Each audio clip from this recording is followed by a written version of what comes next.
When I think about leaders fostering a culture to lead agile organizations, I think first it's worth defining agility. And one way of thinking about agility is the ability to sustainably innovate.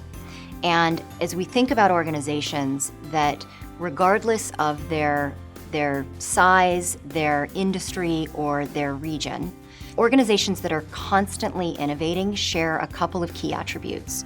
One is their willingness to innovate and creating a sense of community, having shared values, having a shared purpose, having a common ethos and rules of engagement. The second attribute is the leadership to innovate. And leaders in the past have often needed to define themselves as visionaries, and visionaries who would mobilize people and lead from the front.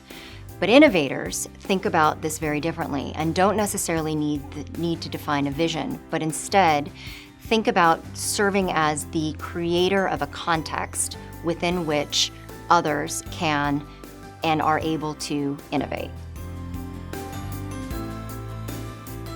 Well, if I think about an example how agility can unlock growth in organizations, I think about a well-known company's approach, agile approach, to taking on one of its challenges, which was growth.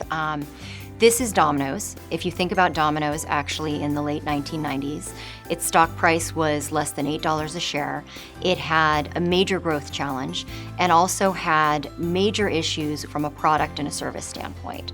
So, a challenged company all the way through.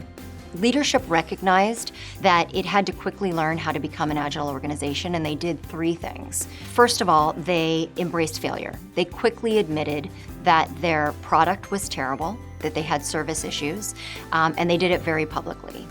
Secondly, they took on the role of technology and actually used that to lead a number of different experiments to test how to build new ways to track pizza delivery and how to engage with the customer. And thirdly, they really embraced determination and engaged their customers and employees alike to join them on this redemptive journey that they were on.